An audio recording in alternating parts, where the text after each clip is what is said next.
रफ्तार और धार का नया वार आज शाम 6:57 से।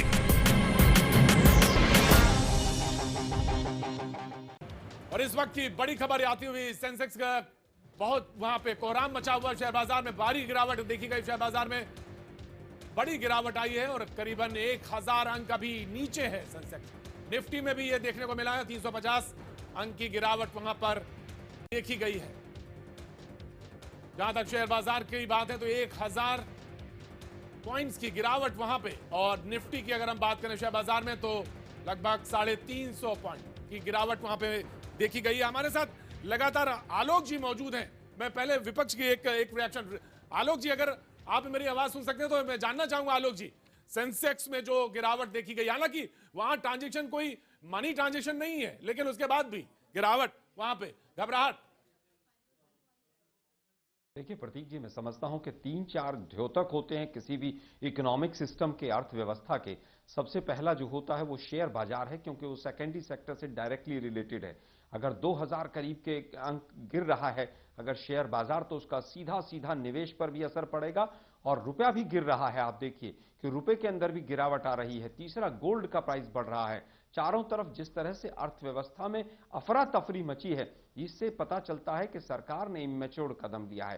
कांग्रेस पार्टी ब्लैक मनी के हर कदम के साथ है, लेकिन जिस तरह से अफरा तफरी में आपने जिस तरह का कदम लिया है, एटीएम में 100 रुपए के नोट तक नहीं डाले हैं, तो आज आप कह रहे हैं कि हमारी तैयारियां पूरी हैं। तैयारी पर भी सवाल उठते हैं। और जिस तरह की प्रतिक्रिया के साथ आज शेयर बाजार खुला है, 12 घंटे के अंदर 5000 के करीब अगर गोल्ड का प्राइस बढ़ रहा है, मैं समझता हूं ये कहीं ना कहीं इकोनॉमिक सिस्टम को संभालने की आवश्यकता है। एक जिम्मेदार विपक्ष के नाते हम सरकार से अपील करना चाहेंगे कि जिस तरह की तमाम बड़ी बड़े उतार चढ़ाव और आगे पीछे जो शेयर बाजार और तमाम चीजों में बदलाव आ रहा है, इसके ऊपर सरकार और आरबीआई कड़ी नजर रखे, और उसके साथ साथ जिस तरह के क्वालिटेटिव और क्वांटिटेटिव मेजर्स लेने हों उनको तुरंत लिया जाए। क्योंकि आज शेयर बाजार में गरीब आदमी का भी पैसा लगा है। शेयर मार्केट अगर गिरती है तो सरकार का या किसी का नहीं, आम जनता का नुकसान होगा। मैं समझता हूं कि जिस तरह से शेयर मार्केट आज खुली है और तमाम तरह का एक उसका चेन रिएक्शन बनेगा, बैलेंस ऑफ पेमेंट पे जिस तरह का असर आएगा,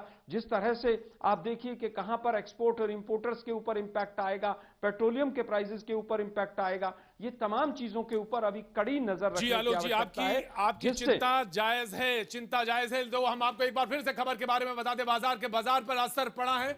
लगभग 1300 पॉइंट सेंसेक्स नीचे आया है। और अगर हम निफ्टी की बात करें तो 350 पॉइंट।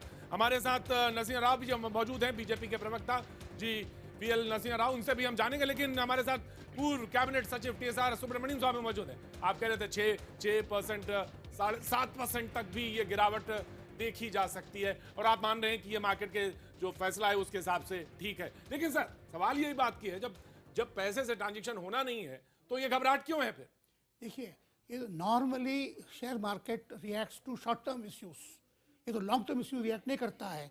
तो मैं समझता हूँ कि एक्चुअल करेक्शन यहाँ हो रहा है, number 1। Number 2, up to 5% fall कोई खास बात नहीं है। विद इन 15 डेज ये रिकवर हो जाएगा। नंबर 3 इज आपका इससे जहाँ जहाँ प्रॉब्लम्स हैं, आपका real estate sector, corruption, cash transaction sector वगैरह, ये तो मेजर सर्जरी हुआ है। जैसे एक हॉस्पिटल जाते हैं, मेजर सर्जरी होता है, विद नेक्स्ट 2 डेज के लिए आपका सब पैरामीटर्स में वीक होंगे। आप वेट कीजिए 1 या 2 महीना। मेरे ख्याल से आफ्टर 91 एक्सेलेंट स्टेप है ये, अनबिलीवेबली गुड पॉजिटिव स्टेप है। इंडिया को तरक्की करा के फॉर्म में लाने के लिए जानने की कोशिश करेंगे। हमारे साथ सुरेंद्र कुमार जी भी founder president Indo American friendship association से जुड़े हुए।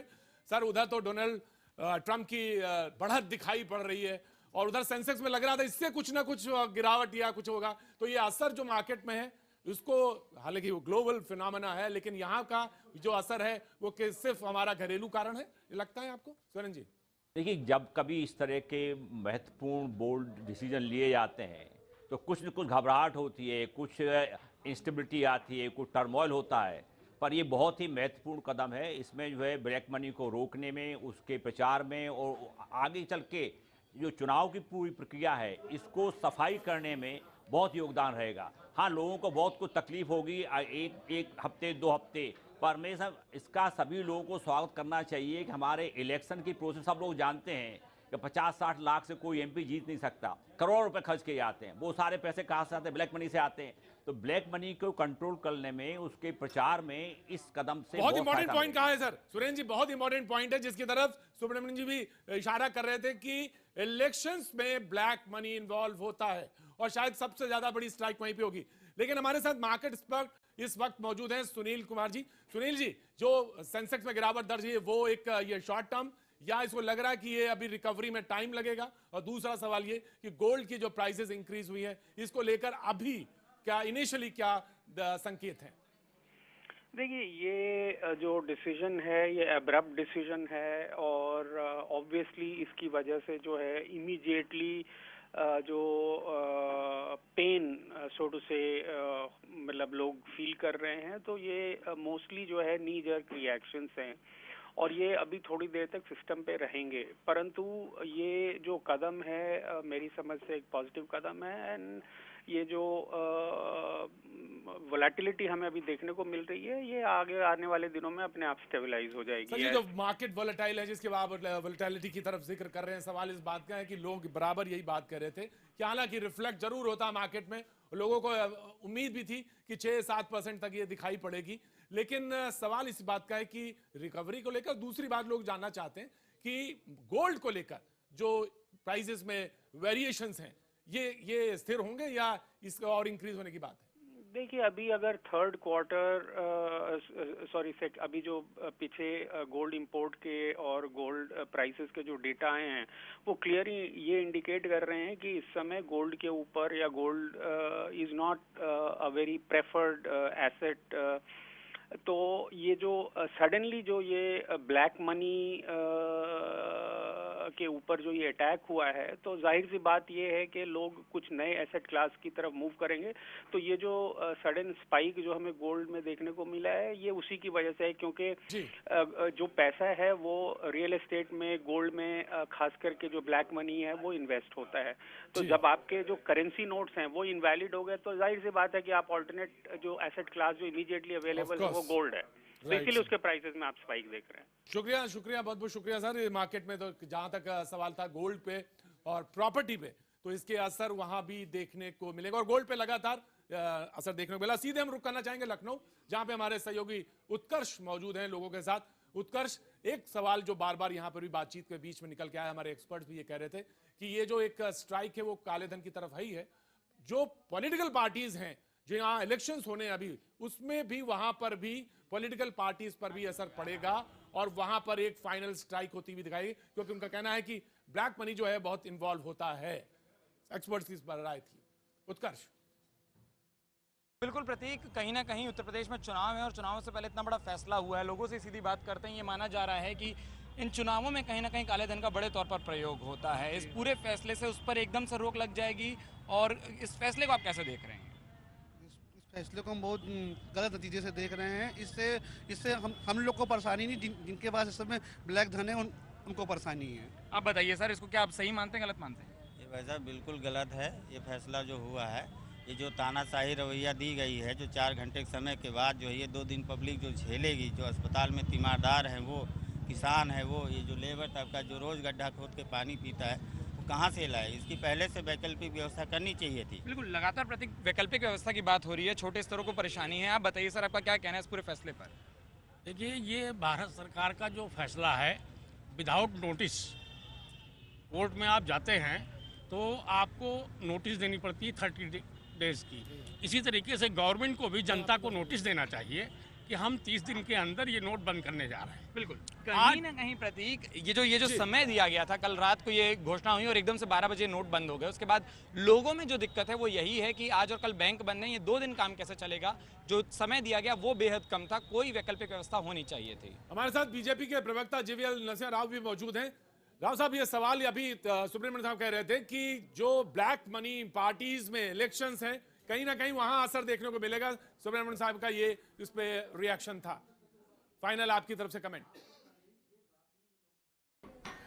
प्रतीक जी, ये कई स्तरों पर इसका असर होगा। केवल चुनाव भी इसमें एक डेफिनेटली एक जो चुनाव में जो काला धन का उपयोग होता है उस पर जरूर असर होगा, पर लेकिन कोई एक सबसे प्राथमिक विषय ये नहीं था। कुल मिलाकर ये ब्लैक मनी पर एक सर्जिकल स्ट्राइक है और जैसा गवर्नमेंट की तैयारी, लोगों का कहना है कि गवर्नमेंट की तैयारियों के लिए कोई टाइम नहीं था। वैसे ही तो प्रतीक जी, ये जो इस प्रकार के जो बयान दे रहे हैं उनको थोड़ा सोच कर बयान देना चाहिए, क्योंकि सारी तैयारियां सारे देश भर में करेंगे, आप सारे बैंकों को पहले से इंफॉर्मेशन देंगे, क्या काले धन वाले चुप बैठेंगे? उस समय क्या वो सारा समय उपयोग करके सारा अपने धन को बाहर नहीं भेजेंगे या असेट्स में कन्वर्ट नहीं करेंगे? इसके लिए एक सरप्राइज एलिमेंट सर्जिकल स्ट्राइक के तहत करना जरूरी था। और जो राजनीतिक पार्टियां इसमें भी राजनीति करने की जो कोशिश कर रहे हैं, मेरा उनसे एक आग्रह है, आप ऐसा प्रयोग मत कीजिए, क्योंकि जनता की पब्लिक आई में आपको एक सस्पिशन के दायरे से देखा जाएगा। कल रात को कांग्रेस मुख्यालय से ये प्रवक्ता कह रहे थे हमें सबको समय मिलना चाहिए था। क्यों भाई, आपको समय क्यों चाहिए? ताकि आप काले धन को, कांग्रेस पार्टी या तृणमूल कांग्रेस, आप सारे अपने काले धन को जो इलेक्शंस में उपयोग करने के लिए अन्यथा आपने रखा है, उसको कन्वर्ट करने के लिए समय चाहिए था। यही प्रश्न उठने वाला है। तो इसलिए सरप्राइज एलिमेंट इसमें होना जरूरी था। और कल आलोक जी, ऑफकोर्स आलोक जी इस बात को सुन रहे हैं, नरसिंह राव जी, आलोक जी सुन रहे हैं और आलोक जी रिएक्ट भी करना चाहेंगे, लेकिन हम सीधे जाएंगे अहमदाबाद, जहां पे गृहिणियां मौजूद हैं। लेकिन वक्त एक छोटे से ब्रेक का है, क्योंकि ये कहा गया कि लोगों के घरों को किसी ने बचाया, तो गृहिणियों ने, क्योंकि रात में उन्होंने जो पैसे इकट्ठे किए तो उनकी अपनी बचत थी, वो उन्होंने अपने स्वामियों को दी। और खबर के असर पर लगातार हम बातचीत कर रहे हैं और सीधे रुक करेंगे जनक दवे के पास, जो अहमदाबाद में मौजूद है, जो घर का बजट संभालती हैं, उनके साथ मौजूद हैं। जी जनक। देखिए प्रतीक, हम महिलाओं से बात करेंगे, उससे पहले जानना ये ज़रूरी है, क्योंकि आपने थोड़े समय पहले शेयर बाज़ार का जिक्र किया। 1000 पॉइंट से जितना मार्केट टूटा उस समय पर 70% से ज़्यादा गुजरात में लोग शेयर बाज़ार में निवेश करते हैं। तो ये खूनी खेल जो देखने को मिला, अमूमन सेंटीमेंट के यहाँ इस तरीके की सोच होती है कि सेंटीमेंट के आधार पर शेयर मार्केट बढ़ता है या गिरता है। तो ये सेंटीमेंट है वो बाज़ार की असर दिखा रहा है कि बाज़ार में किस तरीके का सेंटीमेंट है और लोगों में किस तरीके का हड़कंप है। एक महिला से हम बात करते हैं जो अपनी बात रखना चाहती है। मैम, किस तरीके से देखते हैं जो ये मूव सरकार ने लिया, उसको आप किस तरीके से, क्या बात रखना चाहती हैं आप? ये जो सरकार ने स्टेप लिया है, मोदी जी ने बहुत अच्छा स्टेप लिया है उन्होंने, और बहुत ही सुंदर उन्होंने ढंग से और बहुत ही अच्छे तरीके से उन्होंने जो एक्सपोज किया है, बहुत ही बढ़िया है। क्या पर आम लोगों को तकलीफ नहीं होगी इससे? जो कुछ अच्छा लॉन्ग टाइम आप देखो, अच्छा करने के लिए 2 दिन का कष्ट तो पब्लिक को सहन करना ही पड़ेगा। कुछ भी देखिए आप, जब भी जैसे इंकलाब आया कि आज़ादी हुई, तो कितने लोगों ने कितना सहन किया और कितना उन्होंने दर्द सहन किया। तो 2 दिन तो कुछ नहीं है इसके लिए, बट मिडिल क्लास और गरीब लोगों के लिए बहुत ही अच्छी बात है। आप छोटी छोटी सेविंग करने वाले, घर में जो सेविंग होती है, वो उनको अब ट्रांसफर करना होगा, एनकैश करना होगा, वो किस तरीके से फिर कर पाएंगे बहुत कम समय में? जी, तो लगातार आप असर पर देख रहे हैं, बातचीत कर रहे हैं, लेकिन ये बात भी सच है, हमारे साथ पूर्व कैबिनेट सचिव TSR सुब्रमण्यम साहब मौजूद हैं। लेकिन सर 90% तो गांव में है, अब बी टायर सी टायर जो सिटीज हैं, वहां पे कैसे व्यवस्था? जब यहाँ पे हम दिल्ली में, मुंबई में, अहमदाबाद में देख रहे प्रॉब्लम है, तो कैसे, हाउ विल टैकल? देखिए, आप लगातार फोकस कर रहे हैं शॉर्ट टर्म प्रॉब्लम्स में। Right sir. Main corruption problem जो है, ब्लैक मनी प्रॉब्लम जो है, वो जो है गरीबी को अफेक्ट करता है। तो रियल इफेक्ट जो है 1-2 साल बाद आपको देखेंगे कि for money transfer, cash transactions in rural areas में आपका बेनिफिट मिलेगा पूरा फार्मर का, और पूरा सीड सेक्टर में, फार्म सेक्टर वगैरह में आप 1-2 साल में उसका असर देखेंगे। तो आज को छोटी पिक्स को न देखें आप। लेकिन सर मंडियों में जो लोग गए हैं, मंडियों में जो अनाज लेकर जा रहे हैं, धान क्योंकि हुआ है, पका है, उसके बाद वो ट्रांजैक्शंस में क्या दिक्कतें हैं, आ रही है या नहीं? रियली सर, ये आपका एक पहलू है, हम इस पर बात करेंगे, ऑफ कोर्स जरूर बात करेंगे। हमारे साथ लगातार हमारे मेहमान बने हुए हैं। वक्त एक छोटे से ब्रेक का। और हम बता दें कि हमारे मेहमान लगातार हमारे साथ बने हुए इस बड़ी खबर पे लगातार इसका असर क्या है, हम बार बार इसी पर चर्चा कर रहे हैं कि लोगों को इसको किस तरह से देख रहे हैं। हमारे साथ हमारे सहयोगी भोपाल से मनोज शर्मा हमारे साथ लगातार जुड़े हुए हैं, अभी बने हुए हैं। हमारे साथ न्यूज रूम से टीसा सुब्रमण्यम साहब हमारे साथ मौजूद हैं और हमारे साथ सुरेंद्र कुमार जी, एक्स एम्बेसडर और founder president Indo American friendship association से लगातार बने हुए हैं। सुरेंद्र साहब, जिस तरह से बात हो रही थी, आप कह रहे थे कि एक बड़ा फैसला है, कई क्षेत्रों में दिखाने को मिलेगा, लेकिन एक बड़ी चीज जो देखने को मिल रही है, आप ये कह रहे थे, ये काला धन जो इलेक्शंस में इन्वॉल्व होता है और बड़ी चर्चा रही है, हमेशा रहती है, उस पर एक बहुत बड़ा कुठाराघात है। देखिए, हमारी इलेक्शंस जो है इतनी ब्लैक मनी से इन्फ्लुएंस हमेशा रहा है। स्टेट इलेक्शन, सेंट्रल इलेक्शन में अब 2 मेजर इलेक्शंस अभी आने वाले हैं, यूपी वगैरह, पंजाब वगैरह में, उसके बाद जनरल इलेक्शन 2 साल बाद।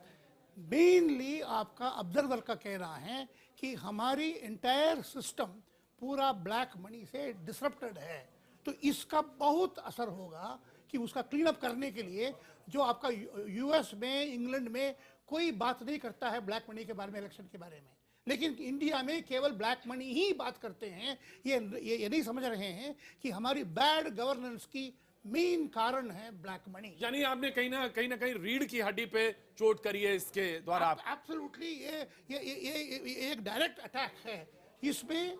लेकिन सर, रोजमर्रा की जिंदगी में कुछ प्रॉब्लम जरूर आए हैं। एक ही बताऊं जी, रोज है प्रॉब्लम है, एक शॉर्ट टर्म प्रॉब्लम है 24 घंटे के लिए। आप मानिए पूरा देश में बारिश है, एक दिन खत्म कीजिए, उसके बाद और पेमेंट की प्रॉब्लम है 1-2 महीना के लिए शॉर्ट टर्म। सर, जैसे मैं बताऊं आपसे क्या प्रॉब्लम क्या, जैसे मैं बताऊं आपके, अभी हम मनोज शर्मा के पास चलेंगे और उनसे भी जानेंगे, लेकिन मैं आपको बताऊं, जैसे किसी शख्स ने कल कोई फंक्शन था, उसने अपने अकाउंट से लेट्स सपोज 50,000 रुपए निकाल लिए। अब आज की तारीख में वो 50,000 रुपए अगर उसके डिनोमिनेशन जो है बड़े 1000 है और 500 के हैं, तो वो बेकार हो गए। अब वो उस अकाउंट में वापस करे जाके, तो क्या सवाल ये है कि क्लैरिफिकेशन सरकार की तरफ से आना चाहिए और उसमें बार-बार क्लैरिफिकेशन आना चाहिए, so that the confusion get solved। बार-बार आना चाहिए। मेरा समझ ये है, ये प्रॉब्लम 24 घंटे का है। कल उसी पैसा को उसी बैंक में जाके उसी खाते में कल वापस लगा सकता है 9 बजे सुबह ऑल ओवर द कंट्री। तो इसको एग्जैजरेट नहीं करनी चाहिए प्रॉब्लम को। मान लीजिए कि राइट हो गया है, ये भूकंप हो गया है 1 दिन के 2 दिन के लिए, ये समझें ऐसा कोई आफत नहीं हुआ है। और देखिएगा, हमारे देहात में 80% लोगों ने पूरा हफ्ते भर में 1,000 का नोट नहीं देखते हैं, तो उनके बारे में बात ही नहीं कर रहे हैं। आप केवल कुछ शहरों का कुछ दुकानदार की बात कर रहे हैं, विशेष रूप से शादी में और दूध में और टैक्सी में। भाई ये तो ऑफकोर्स बड़े मेजर्स में आपने जो बात कही कि वो जो खाई लोग कहते हैं कि अमीर और अमीर हो रहा है, हाँ, गरीब और गरीब हो रहा है, तो वो जो डिफरेंस है, बीमारी था। हाँ, मैं यही जानना चाहता हूँ आपसे कि ये कैसे, इस पे कैसे असर पड़ेगा? देखिए, हमारी डायग्नोसिस बीमारी का ये है, ब्लैक मनी, इन्फ्लेटेड इकोनॉमी, हवाला money and politics dominated by money. ये सब के लिए एक ही शॉट में मारा जा रहा है। ये समझने की बात है, ये 5 ईयर सॉल्यूशन है। 1991 में जो चेंज हुआ है पिक्चर। राजीव त्यागी जी, मैं कहता हूं, राजीव त्यागी जी हमारे साथ, कांग्रेस के प्रवक्ता हमारे साथ जुड़ रहे हैं। त्यागी जी, सवाल इसी बात का है, जैसा कि सुब्रमण्यम साहब भी कह रहे थे, अभी बीजेपी के प्रवक्ता जीवीएल नरसिंह राव भी हमारे साथ मौजूद थे, वो भी इन्होंने कहा कि हम एक ही इस वार से तमाम बीमारियों को खत्म कर रहे हैं। आप भी यही समझते हैं कि ये the last nail the coffin, ऐसा मानते हैं त्यागी जी? नहीं, देखिए, मैं एक बात से सहमत हूं कि काला धन बाहर आना चाहिए और काले धन को निश्चित रूप से मुख्य धारे में ला करके गवर्नमेंट विकास के बहुत सारे कार्य कर सकती है, इसमें कहीं कोई संशय नहीं है। और कांग्रेस पार्टी ने भी अपने टाइम पे बहुत सारे बिल्स हमने लाने शुरू किए थे काले धन को लेकर के। अब बात यह है कि काले धन को किस तरह से अपने इम्प्लीमेंटेशन करना शुरू किया, ये एक महत्वपूर्ण विषय है और इसलिए महत्वपूर्ण है कि जिस तरह से सरकार ने बहुत जल्दबाजी में एक कदम उठाया है। माफी चाहूंगा, मैं बीच में टोक रहा हूं, मैं बेहद माफी के साथ, लेकिन वो ये बार-बार बीजेपी की तरफ से कहा, जो कॉन्फिडेंस चाहिए, जो खड़े होने की जो ताकत चाहिए, जो रीढ़ की हड्डी चाहिए, वो बार बार दिख रही है और ये इस फैसले में बीजेपी का कहना है कि वो साफ नजर आ रही है।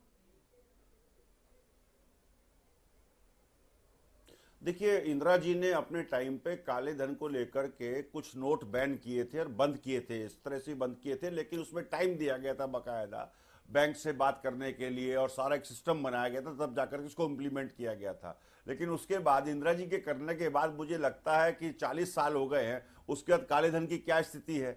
क्या इस तरह से काला धन रुक जाएगा? मुझे लगता है कि इसके और बहुत सारे मेजर्स हैं जो लेने पड़ेंगे गवर्नमेंट को। विशेष रूप से नरेंद्र मोदी जी ने कहा था कि 80 लाख करोड़ रुपए देश के बाहर विदेशी बैंकों में जमा है, अगर वो वापस आ जाएंगे तो 15 लाख रुपए प्रत्येक अकाउंट में डल जाएगा। हम स्वागत करेंगे मोदी जी का कि यदि मोदी जी वो 15 लाख रुपए ले आए, 80 लाख करोड़ रुपए ले आए। बाबा रामदेव जी ने कहा था कि 800 लाख करोड़ रुपए हैं। अब दोनों की फिगर वो दोनों टैली कर लें आपस में, जो पैसा ला सकते हैं वापस ले आए। दूसरी बात जो बहुत महत्वपूर्ण है इसमें, बहुत महत्वपूर्ण मैं कहना चाह रहा हूं, देखिए शादियों का सीजन है इस टाइम। जो छोटे किसान हैं या किसान लोग बाग हैं, दिहाड़ी मजदूर हैं, छोटे व्यापारी हैं, वो सब लोग बाग इस बात को लेकर के एकदम से सरकार ने किया है और टाइम नहीं दिया है, इससे उनको बहुत सबसे ज्यादा परेशानी होगी। अब ये धान का सीजन चल रहा है, धान को लोग बाग बेच रहे हैं, किसान लोग बाग आड़ती उनका धान नहीं खरीदेंगे। बिल्कुल, मैं राजीव जी आपकी बात से बिल्कुल सहमत हूं।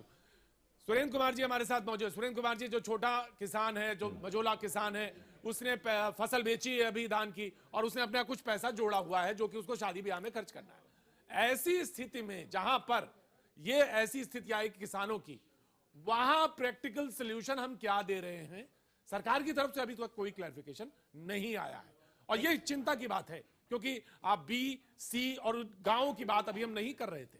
सुरेंद्र कुमार जी, देखिए, कई लोगों ने कहा है कि जो शुरुआत में ये काफ़ी तकलीफें आएंगी, शहरों में भी गांव में भी, ये छोटे इनकम वाले लोग हैं जिन्होंने तैयारी नहीं की है, किसी की मैरिज होने वाली है, किसी को सब, ये सब समझने वाली बातें हैं। सही में ये तकलीफें हैं, पर जैसा सुब्रमण्यम जी कह रहे, डॉक्टर फॉर्मर कैबिनेट सेक्रेटरी कह रहे थे कि ये तरह की तकलीफें आप लॉन्ग टर्म देखें। मैंने आपको पहले कहा था कि ब्लैक मनी का जो यूज होता है इलेक्शन में, पर इलेक्शन के साथ साथ और दो हैं, घूसखोरी। पहले आप छोटे छोटे जो लोग शाम को सामान बेच रहे हैं सड़क पे, फल वाले, पुलिस वाला, कोई भी आके मांगता है, 1000 का नोट पकड़ा दिया, 500 नोट पकड़ा दिया। आप देखेंगे कि घूसखोरी, ब्राइबरी में भी इसके जो नोटों को हटने से काफ़ी फर्क पड़ेगा, क्यों इतने छोटे छोटे नोट देने में और लेने में भी काफ़ी मुश्किल है। रियल एस्टेट, जो आपके जब मकान खरीदे जाते हैं, विला खरीदे जाते हैं, आप पता है चेक से कोई अमाउंट दिया जाता है, उसके साथ साथ में दूसरा अमाउंट कैश में दिया जाता है, तो इसका काफ़ी इम्पैक्ट पड़ेगा। मैं बिल्कुल महसूस करता हूं कि 2-3-4 दिन सुरेंद्र जी मैं आपको बताऊं कि हमारे साथ जीवीएल नरसिंह राव जी जुड़ रहे हैं, बीजेपी के प्रवक्ता जीवीएल नरसिंह राव जी जुड़ रहे हैं और ब्रेक पे जा रहे हैं हम। लेकिन उससे पहले मैं आपको बता दें कि नरसिंह राव जी, ये सवाल कांग्रेस के प्रवक्ता लगातार उठा रहे हैं कि जो छोटे मझोले किसान हैं जिन्होंने धान की फसल बेची है या जिनको शादी है, जिनके घर में कोई कार्यक्रम होना है, वो इस स्थिति से कैसे निपटे? सरकार की तरफ से कोई भी क्लैरिफिकेशन इस बाबत अभी तक नहीं आया।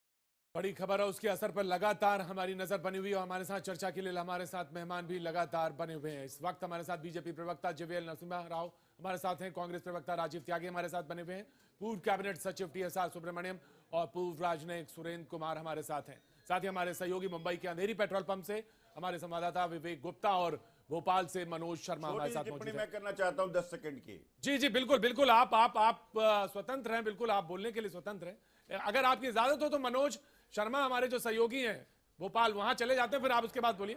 मनोज जी। जी मैं तुरंत शुरू करता हूं क्योंकि लोग बोलने की चाहते हैं, अपनी बात कहना चाहते हैं। आप क्या कह रहे थे, आप कैसे देखते हैं 500-1000 का पुराना नोट बंद?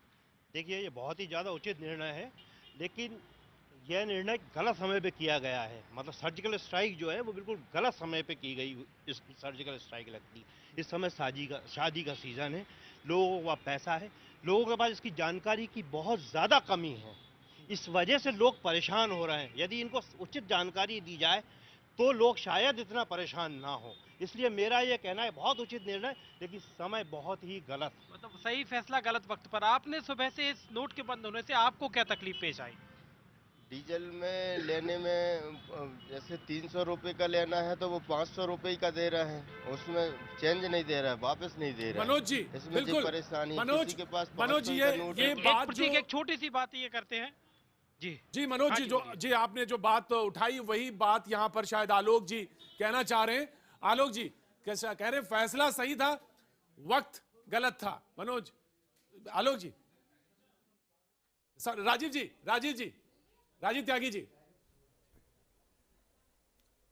जी जी, देखिए जो मैंने बात कही थी उसमें एक दो चीजें और जोड़ दीजिए। जिस तरह से ये फैसला लागू किया गया जल्दबाजी में, उससे निश्चित रूप से मझोले व्यापारी को बहुत बड़ी दिक्कत आने वाली है, जो बेचारा गांव देहात में या छोटे कस्बों में व्यापार कर रहा है। दूसरी, किसानों को मैं कह चुका हूं, गेहूं की बुआई का समय है। गेहूं की बुआई अगर पूर्णतया ठीक से नहीं हुई और पूरे जितना बुआई होती है देश में उतनी बुआई नहीं हुई, तो गेहूं के प्रोडक्शन पे भी इसका असर पड़ेगा। गेहूं के प्रोडक्शन पे असर पड़ेगा तो रूरल डिस्ट्रेस में देश चला जाएगा। रूरल डिस्ट्रेस में देश जाने से इकोनॉमी पे बुरा हाल पड़ेगा। तो मेरा कहना यह है कि देखिए, राजनीतिक पर्यटन करना बहुत अच्छी बात तो नहीं है, लेकिन फिर भी अगर मोदी जी कभी कभी राजनीतिक पर्यटन करते हैं इस तरह की चीजें करके, तो उनको ये देखना चाहिए कि इंप्लीमेंटेशन के लिए प्रॉपर एक तरीका होना चाहिए। वो उन्होंने नहीं किया है। हालांकि काले धन की लड़ाई में हम कांग्रेस बिल्कुल साथ खड़ी है सरकार के, और चाहते हैं काला धन बाहर निकले और लोगों को बेहतर जीवन मिले। लेकिन क्या इससे, मैं एक बात और बहुत महत्वपूर्ण कहने जा रहा हूं, सरकार के अंदर मेरी जानकारी के तहत कुछ ब्लैक शीप्स बैठी हैं, जो मोल्स बैठे हैं, उन्होंने पहले से उद्योगपतियों को बहुत बड़ा नरसिम्हा राव सीधे इल्जाम लगा रहे हैं कांग्रेस के प्रवक्ता राजीव जी, सीधे राजीव जी सीधे इल्जाम लगा रहे हैं। 2000 का नोट जो है, 2000 का नोट हम लोग देख रहे थे सोशल मीडिया में। नरसिम्हा राव जी, सवाल सीधा यह है कि ब्लैक शिप जो है सरकार के अंदर है, पार्टी के अंदर है। पार्टी, प्रतीक जी आपने इनको बहुत मौका दिया है, आपने इनको आधा घंटा बोलने का मौका दिया है, हमें भी 2 मिनट बोलने दीजिए। केवल अपोजिशन से बुलवाएंगे तब हमें बुलाइएगा मत। नहीं, आप बिल्कुल बोलिए, बिल्कुल बोलिए, निर्भीक होकर बोलिए जी। आप बोल रहे हैं, जनता सुन रही है। तो फिर हर विषय में राजनीति करना कांग्रेस पार्टी का आदत बन चुका है। पॉजिटिव सकारात्मक कुछ किया नहीं। जब सरकार में रहते हुए तो आम आदमी 15 लाख करोड़ का जो स्कैम्स हुए कांग्रेस के कार्यकाल में, और उसी आम आदमी नहीं, आप 15 लाख करोड़ की जो भ्रष्टाचार आपके कार्यकाल में जो हुआ, आपके नेताओं के पास जो पैसा है उसको लेकर आप चिंतित है। आप आम जनता से कभी चिंतित नहीं रहे, तो इसलिए आप चुप रहिएगा तो बेहतर होगा। जनता आपको शक की नजर से देख रही है। और जहां तक आम जनता की बात है, आम जनता इस बात से बहुत खुश है, क्योंकि जो बड़े बड़े काले धन करने वाले जो राजनीतिक दल है, जो बड़े बड़े ऑफिसर है, भ्रष्ट ऑफिसर है, उनके पास जो पैसा इकट्ठा करके रखा है, वो आज वो बैंक में नहीं ला सकते हैं, वो बर्बादी की ओर बढ़ रहे हैं। इसको लेकर जनता में खुशी का माहौल है, लेकिन इसके लिए 2-4 दिन का थोड़ा आम जनता को भी कष्ट 1-2 दिन का हो सकता है, हो भी रहा है, शायद टेलीविजन माध्यम पे मैं देख रहा हूं। तो इसके लिए मैं समझता हूं हमारे प्रिपेयरनेस की बात थी। नरसिम्हा राव जी, और कोई बात नहीं थी, बात थी प्रिपेयरनेस की, गवर्नमेंट के लेवल पे प्रिपेयरनेस की बात थी। सैकड़ों करोड़ रुपए जमा करके बैठे हैं। नरसिम्हा राव जी, यही बात कही गई, रिजर्व बैंक की तरफ से यही बात कही गई कि थोड़ा टाइम मिल जाए तो बेहतर होगा। रिजर्व बैंक की तरफ से बात थी ना प्रतीक जी। इसमें ये सर्जिकल स्ट्राइक के तहत उसके तहत करना चाहिए था। इसको आप महीनों तक आपको समय देंगे सबको, और सबको गांव तक आप सूचित करेंगे। सबसे पहले इसका फायदा उठाने वाले कौन होंगे? भ्रष्टाचारी होंगे, काले धन इकट्ठा करने वाले लोग होंगे। आम जनता तक जानकारी पहुंचते पहुंचते समय लगता, लेकिन ये 24 घंटे के अंदर नेता सब अपने पैसे, नेता, भ्रष्टाचारी जो अधिकारी और जो हवाला ऑपरेटर्स, ये सब अपने पैसे को कन्वर्ट कर लेते। लेकिन इस प्रकार राजीव जी कम से कम इस बात के लिए तो नरसिम्हा राव जी को इस बात के लिए तो कम से कम बधाई दे दीजिए कि बड़ा साहसिक कदम है जो कि सरकार ने लिया है, साहसिक कदम है। राजीव जी, इसके लिए तो बधाई दीजिए। देखिए, रिजर्व बैंक के एक अधिकारी हैं जिन्होंने देश के शीर्ष उद्योगपतियों के काम किया हुआ है। आपको लगता है कि ट्रांसपेरेंसी है सरकार में? मैं जो बात उठा रहा हूं बहुत गंभीर बात उठा रहा हूं, और मैं जानता हूं इस बात के मायने क्या होते हैं। मैं नरसिम्हा राव जी से कहूंगा, नरसिम्हा जी से कहूंगा, जिनके पास काला धन है उन पे एक्ट करिए, हम सपोर्ट करेंगे आपको। लेकिन आरोप लगा देना 15 लाख करोड़ 10 लाख करोड़, भैया 15 लाख रुपए तो आपने बात की थी, हमने तो बात ही नहीं की थी। दूसरी बात जो बहुत महत्वपूर्ण है प्रतीक जी, जो प्रधानमंत्री महोदय का भाषण है कल मैंने पूरा सुना, बड़े बड़े स्कैम्स किए आपने। मैं सुन लीजिए, एक सुनिए मैं प्लीज कंप्लीट कर लूं माय डियर फ्रेंड। स्कैम्स किए तो जिन्होंने स्कैम किए उनको जेल भेज दीजिए, मैं आपसे आग्रह करूंगा, लेकिन बार बार इस बात को उठा करके अपना हंसी के पात्र सरकार आपके पास। राजीव जी, मैं एक बात बहुत महत्वपूर्ण कहना चाहता हूं प्रतीक जी। राजीव जी, प्रधानमंत्री मोदी ने जब आरबीएन 7 से बात करी थी करीब 2 महीने पहले, तो अपने एक्सक्लूसिव इंटरव्यू में उन्होंने बात कही थी कि काला धन रखने वालों को वो चेतावनी दे रहे थे। प्रधानमंत्री ने कहा कि भाई सरकार कह रही है 30 सितंबर तक लोग अपना ब्लैक मनी रख दो, सफेद कर, आइए हम आपको एक बार उस चीज को, जो बात प्रधानमंत्री ने कही थी, उसको ताजा कर लेते हैं। क्या कहा था आखिर? ब्लैक मनी के खिलाफ ऐसा कानून बना है कि अब हिंदुस्तान से कोई विदेश में रुपये भेजने की हिम्मत नहीं कर सकता है। तो ये तो एक काम हो गया कि नया ब्लैक मनी का खेल समाप्त हुआ। दूसरा, इन भारत के अंदरूनी जो काले धन है उसके लिए हमने काफ़ी कानूनी परिवर्तन किए हैं। 30 सितंबर तक एक स्कीम चल रही है, अगर किसी को अभी भी मुख्य धारा में आना है तो हम मौका देना चाहते हैं। और मैंने पब्लिकली कहा है कि 30 सितंबर आपके लिए आखिरी तारीख है। किसी न किसी कारण से आपकी गलती हो गई या कुछ गलत हो गया है, जानबूझ करके किया है, अनजाने में किया, ये मौका है।